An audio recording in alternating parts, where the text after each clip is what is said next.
Halo Oners, selamat datang kembali di Take One. Ruang dengar dan pikir, tempat kita menelusuri realita di balik berita dan menggali makna di balik fakta. Di episode kali ini kita tidak hanya mendengarkan sebuah kisah, kita membuka lebar demi lebar kenyataan yang getir. Dari ruang sidang hingga ruang batin seorang anak muda bernama Richard Eliezer, atau yang kita kenal sebagai Baradae. Tapi ini bukan sekedar tentang dia. Ini tentang bagaimana hukum diuji oleh kekuasaan. Tentang bagaimana sistem bisa memaksa seseorang melakukan sesuatu yang bertentangan dengan nuraninya.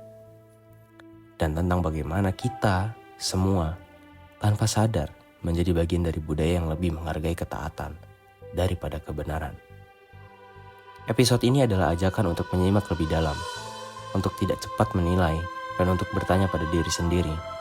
Jika saya ada di posisi yang sama, apakah saya cukup berani untuk berkata tidak? Jadi, pasang telinga, buka hati, karena Take One hari ini akan membawa kita ke wilayah yang lebih sunyi, di mana hukum bertemu rasa takut dan keberanian diuji bukan di medan perang, tapi di ruang batin manusia.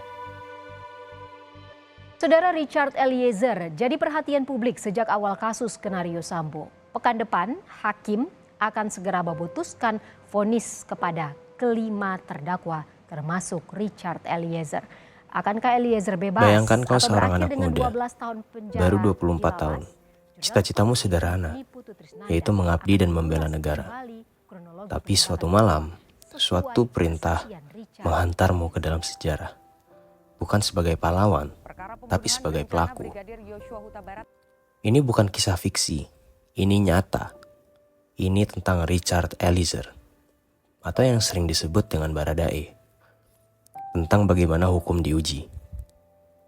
Bagaimana takut bisa lebih berkuasa dari benar dan salah. Dan ini juga tentang kita, masyarakat yang masih gemetar ketika harus melawan orang yang lebih tinggi pangkatnya.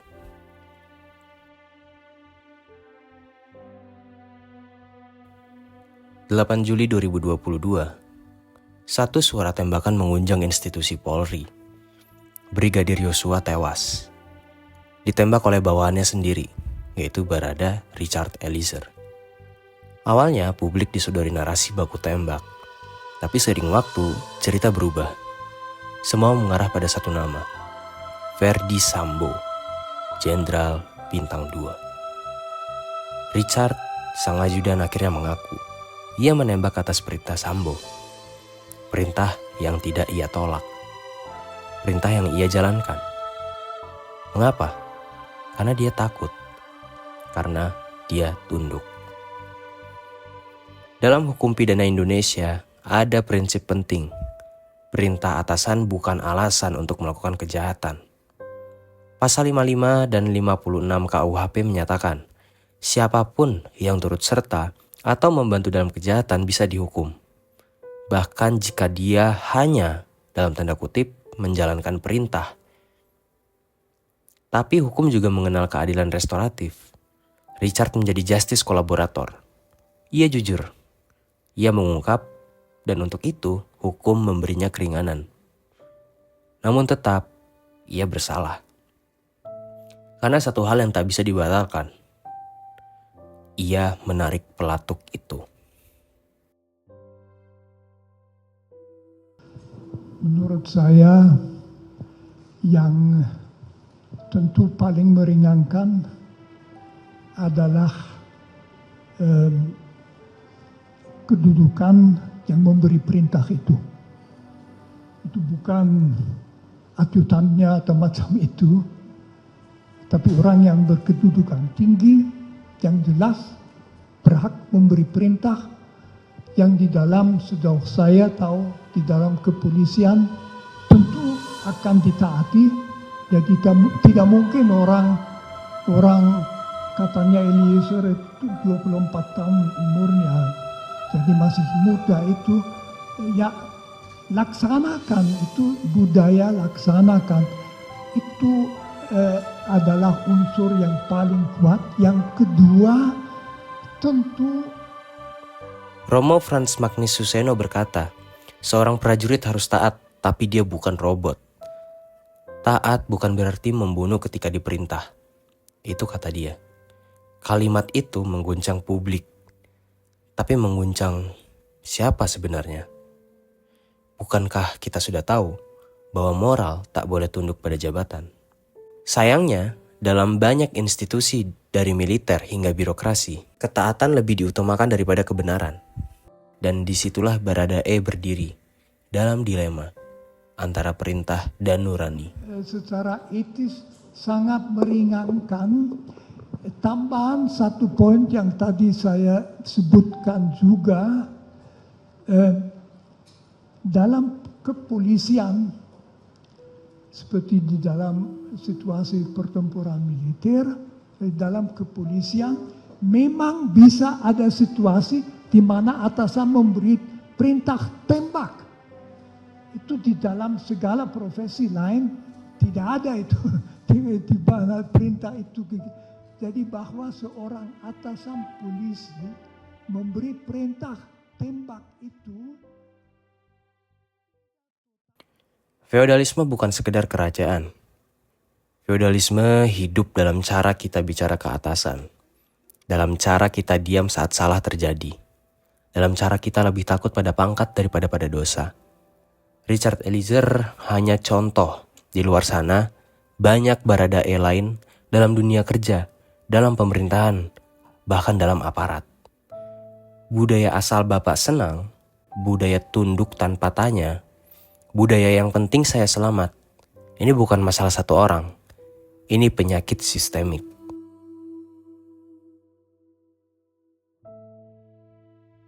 Richard divonis dengan hukuman yang lebih ringan dibandingkan dengan rekan-rekannya. Karena kejujurannya, karena keberaniannya untuk mengungkap. Tapi apakah cukup? Bisakah seorang pemuda seperti dia benar-benar bebas dari bayang-bayang masa lalu?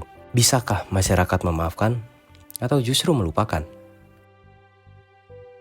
Perintah tembak itu di dalam segala profesi lain tidak ada itu.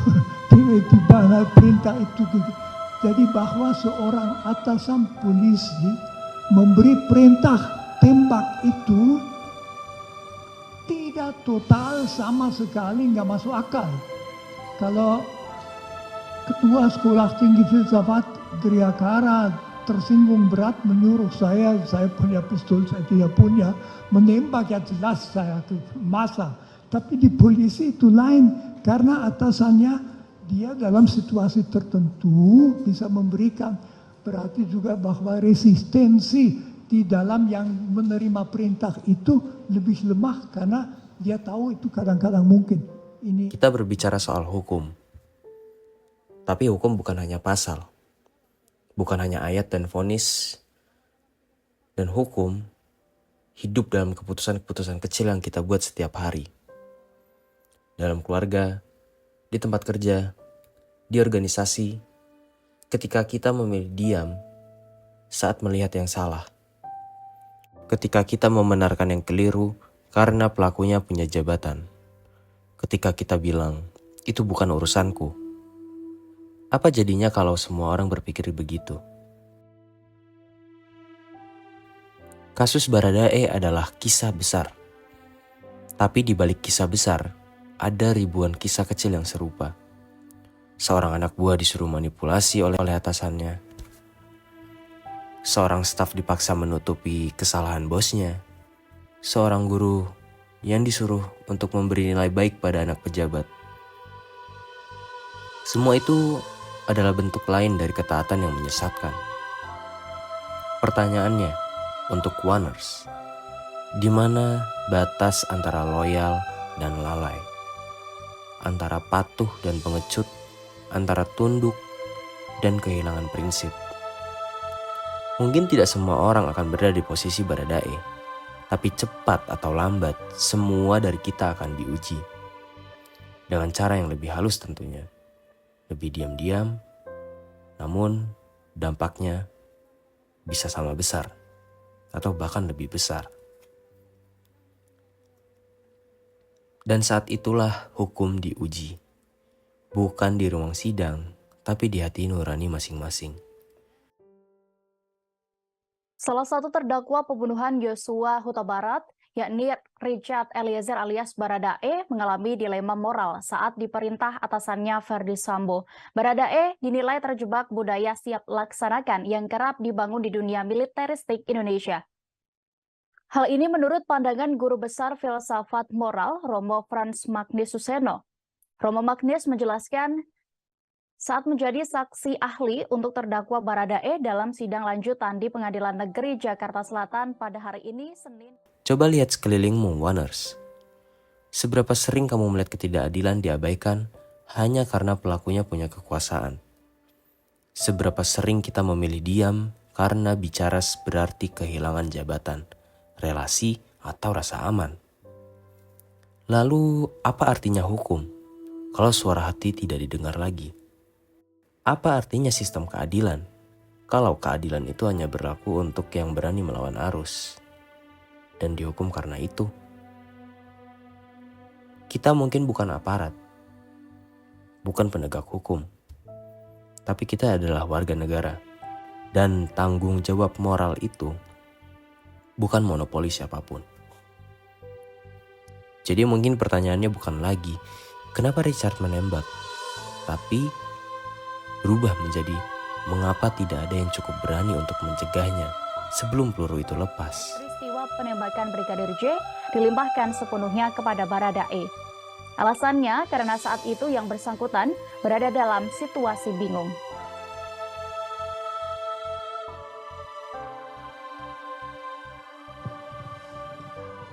Menurut saya yang tentu paling meringankan adalah kedudukan yang memberi perintah itu. Itu bukan ajutannya atau macam itu, tapi orang yang berkedudukan tinggi, yang jelas berhak memberi perintah, yang di dalam, sejauh saya tahu, di dalam kepolisian tentu akan ditaati. Jadi tidak mungkin orang katanya Eliezer itu 24 tahun umurnya, jadi masih muda itu, ya laksanakan, itu budaya laksanakan. Itu adalah unsur yang paling kuat. Yang kedua, tentu keterbatasan situasi, itu situasi yang tegang, yang amat sangat membingungkan. Saya kira semua itu, di mana dia pada saat itu juga harus menentukan laksanakan atau tidak. Tidak ada waktu untuk melakukan suatu pertimbangan matang, di mana kita umumnya kalau ada keputusan yang penting mengatakan coba ambil waktu tidur dulu, di situ bisa tidur. Ada harapan di balik tragedi. Harapan bahwa generasi baru tidak akan mengulangi kesalahan yang sama. Hari ini banyak anak muda yang mulai mempertanyakan perintah. Mulai berani berkata, kenapa? Sebelum menjawab siap. Itu bukan pembangkangan. Itu adalah upaya menyelamatkan nurani. Karena di dalam dunia di mana kebenaran bisa ditukar dengan loyalitas, mempertanyakan adalah bentuk cinta-cinta pada keadilan. Dan mungkin Oners, perubahan besar itu dimulai dari suatu suara yang kecil, suara hatimu sendiri.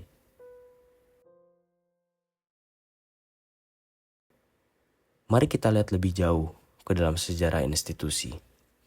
Ini bukan pertama kalinya aparat menjadi korban sistem yang dibentuk oleh rasa takut dan kepatuhan buta. Saudara, Polda Jawa Barat telah memeriksa sejumlah saksi terkait dengan dugaan penganiayaan dan pengeroyokan terhadap Bribda DH. Propam Polda Jawa Barat juga masih menunggu hasil penyelidikan dan pendalaman terhadap kasus tersebut. Kabid Humas Polda Jawa Barat menyebutkan bahwa beberapa saksi mencakup saksi melihat, saksi mengalami dan juga saksi lain. Polisi juga mengatakan pihaknya masih menyelidiki motif dugaan penganiayaan dan pengeroyokan yang masih simpang siur. Dia juga belum dapat memastikan jumlah saksi yang diperiksa oleh Propam. Terjadi lagi, oknum polisi melakukan kekerasan. Kali ini peristiwa terjadi di kawasan Cimanggis, Depok, Jawa Barat. Anggota Satopfit Polsekta Depok membunuh istrinya sendiri, Ratnita Handriani. Peristiwa ini diduga Untuk kenyamanan Anda, sebagian video rekaman kekerasan ini terpaksa kami hentikan. Video ini merupakan rekaman amatir berupa kekerasan yang dilakukan anggota polisi senior kepada juniornya. Korban kekerasan pun kemudian melaporkan ke Bid Propam Polda Gorontalo. Kadif Humas Polri Ijen Setio Wasisto membenarkan telah terjadi tindak kekerasan anggota Sabara Gorontalo yang sempat viral di media sosial. Polda Sulawesi Tenggara akhirnya menetapkan 2 oknum anggota polisi berpangkat Bribda berinisial SF dan FN sebagai tersangka atas tewasnya Muhammad Faturrahman Ismail. Almarhum merupakan bintara muda kepolisian daerah Sulawesi Tenggara. Dari hasil pemeriksaan dan prarekonstruksi Propam, keduanya terbukti melakukan penganiayaan terhadap si junior hingga tewas. Dari hasil visum dan dokter Rumah Sakit Bayangkara terdapat sejumlah luka. Di antaranya memar pada dada sebelah kiri, memar di perut, dan retak pada tulang rusuk akibat pukulan. Dari masa Orde Baru hingga kini, kita menyaksikan bagaimana kebenaran sering dibentuk dari atas ke bawah, bukan dari fakta ke nurani. Ketika seorang ajudan muda harus memilih antara karir dan hati nurani, kita tahu ada yang salah dari cara sistem ini mendidik loyalitas. Di sekolah kepolisian, apakah cukup diajarkan bahwa hukum lebih tinggi dari komando? Jika tidak, maka tragedi seperti ini hanya akan berulang dengan nama yang berbeda dan korban yang terus bertambah. Oners, mari kita bicara lebih jujur lagi. Karena apa yang kita bicarakan bukan hanya soal Baradae, tapi soal akar-akar dari sebuah pohon yang tumbuh bengkok sejak lama. Dan sejarah institusi kita tidak lepas dari warisan otoritarianisme. Dari masa di mana komando adalah kebenaran dan pertanyaan dianggap pemberontakan. Dari masa Orde Baru hingga demokrasi hari ini, bayang-bayang cara lama masih menempel. Dalam cara kita melihat wewenang, dalam cara kita mempercayai jabatan lebih dari fakta. Kita diajari untuk percaya bahwa yang berpangkat pasti lebih tahu, bahwa anak buah harus patuh, dan bawahan yang melawan adalah duri dalam daging. Tapi apakah itu prinsip hukum? Apakah itu nilai keadilan? Tidak, Oners. Itu bukan hukum. Itu budaya kekuasaan. Dan budaya ini telah melahirkan ketakutan yang diwariskan. Dari satu angkatan ke angkatan berikutnya. Dari satu kantor ke kantor lain. Bahkan dari orang tua ke anak. Dan ketika budaya ini menyusup ke dalam institusi hukum, ke dalam lembaga pendidikan, ke dalam mental aparat, maka hukum tak lagi berpijak pada keadilan, tapi pada rasa sungkan, pada rasa dan dalam tanda kutip tidak enak. Coba bayangkan, Oners, jika semua lulusan akademi, terutama di akademi hukum, diajarkan bahwa menyenangkan atasan lebih penting dari menyelamatkan kebenaran, maka apa gunanya sumpah jabatan? Apakah mungkin keadilan tegak jika hukum dibentuk untuk menjaga struktur, bukan melindungi nilai? Itulah mengapa kita tidak bisa hanya menuntut pertanggungjawaban individu. Kita juga harus menuntut perombakan sistem. Bukan hanya memperbaiki orang, tapi memperbaiki lingkungan yang memang membuat orang baik bisa melakukan hal yang jahat. Dan untuk itu, dibutuhkan lebih dari sekedar reformasi. Dibutuhkan keberanian, dibutuhkan revolusi moral. Nah, jika tidak sekarang, kapan? Jika bukan kita, siapa lagi?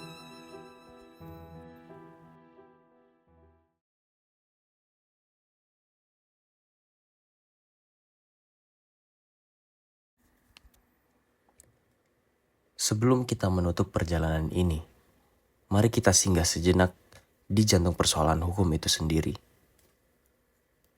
Hukum bukan sekedar kumpulan pasal. Ia lahir dari pergulatan moral dan akal sehat manusia yang menolak kekerasan buta, Ada 3 prinsip kunci yang relevan dengan kasus Baradae. Pertama, nullum crimen sine lege. Tidak ada kejahatan tanpa undang-undang. Peluru yang dilepaskan malam itu menembus tubuh Brigadir Yosua, tapi juga menembus asas fundamental ini. Sebab perintah atasan tidak pernah tercantum sebagai pembenar pembunuhan dalam KUHP, KUHPM, ataupun konvensi HAM manapun.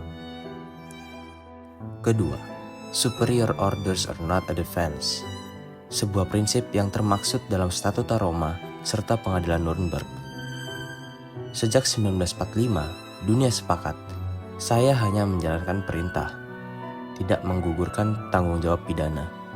Inilah kenapa pasal 55 sampai 56 KUHP menjerat Sambo sebagai pemberi perintah dan Eliezer sebagai pelaksana. Ketiga, command responsibility.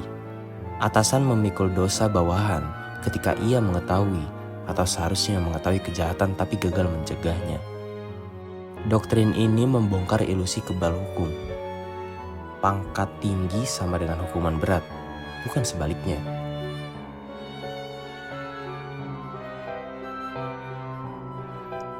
Oners, doktrin-doktrin ini bukan teori di ruang kelas. Mereka menunggu di setiap ruang sidang, siap menilai seberapa jauh aparat negara memahami sumpahnya. Namun, apa gunanya prinsip jika tidak dihidupkan? 4 langkah reformasi sudah lama diajukan akademisi hukum. Wajib modul ethical dissent di Akademi Kepolisian mengajar taruna cara menolak perintah ilegal tanpa kehilangan karir. Penguatan whistleblower protection agar saksi internal tidak lagi diburu balik. Peradilan pidana militer sipil atau yang disebut dengan hybrid courts untuk kasus pelanggaran HAM berat oleh aparat memastikan transparansi. Pasal eksplisit tentang command responsibility direvisi KUHP agar tidak lagi mengandalkan tafsir pengadilan. Tanpa 4 pilar ini, hanya papan nama, terpampang gagah tapi lapuk dimakan hujan kekuasaan. Kini setelah menelusuri aspek hukum terdalam, mari kita kembali pada pertanyaan sederhana. Apakah kita siap menegakkan aturan? Bahkan bila itu berarti menentang orang yang paling berkuasa di ruangan.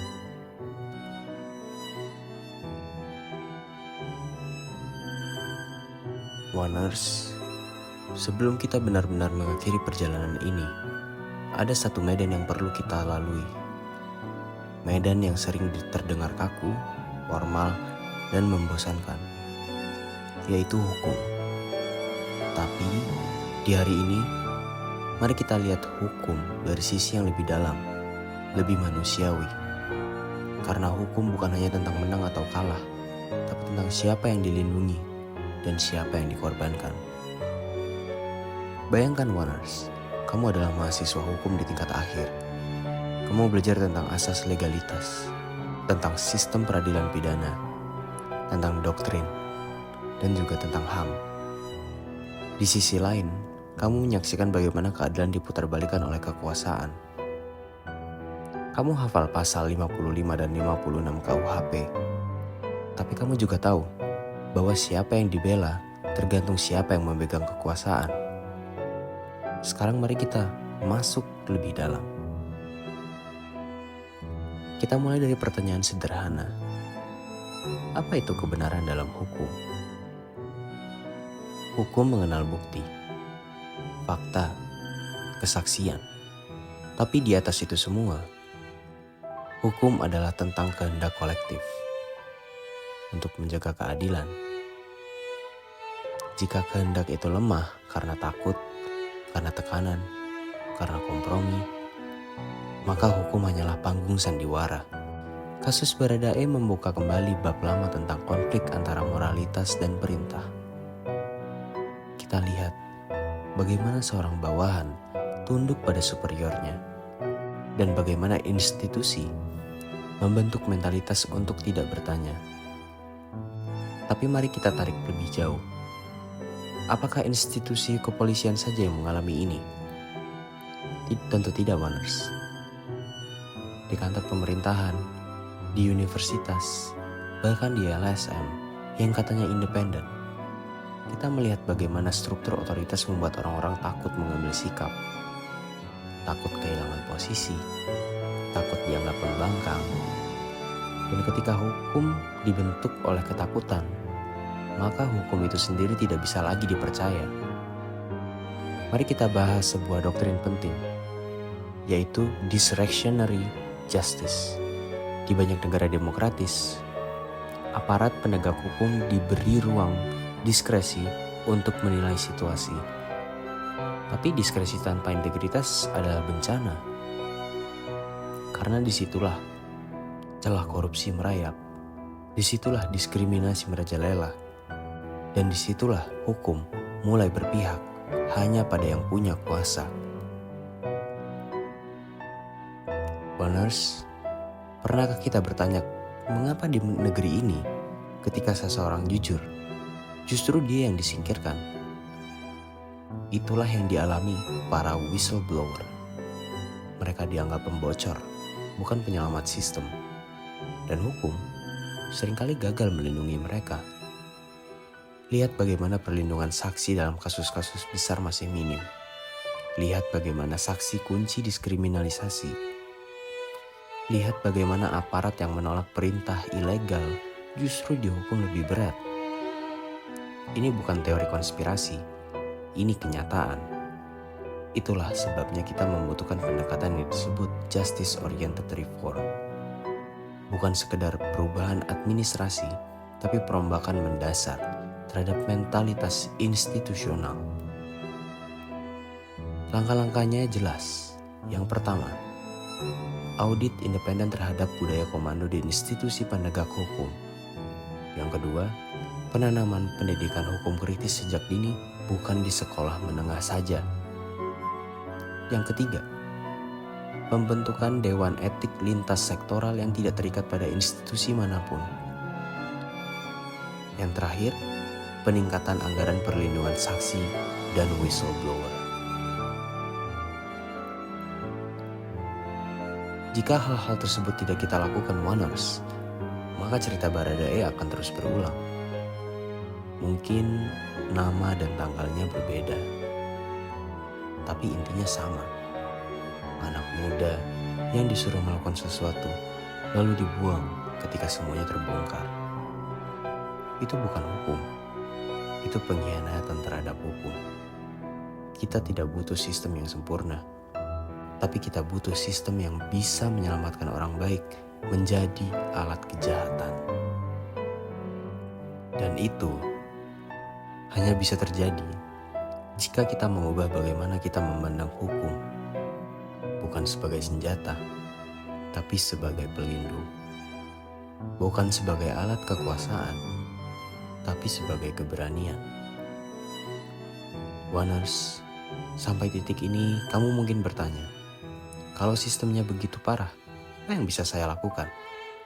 Jawabannya sederhana, namun tidak pernah mudah, yaitu jangan pernah ikut diam. Bicara, tanya, catat, dan bila perlu lawan. Bahkan dalam ruang kecilmu, seperti kelas, kantor, komunitas. Karena hukum yang hidup bukan ditulis di buku, tapi dijaga di hati dan dilaksanakan oleh kita, para individunya. Dan dari sanalah kita bersiap menuju penutup. Kita sering marah pada pelaku, tapi lupa pada sistem yang menciptakannya. Bagaimana jika kamu ada di posisi Baradae? Apakah kamu berani berkata tidak pada jenderalmu? Atau kamu juga akan menarik pelatuk itu? Ini bukan hanya soal hukum, ini soal kebenaran dan soal keberanian, soal pendidikan, soal moral, dan juga soal untuk memperbaiki institusi yang membentuk para penakut.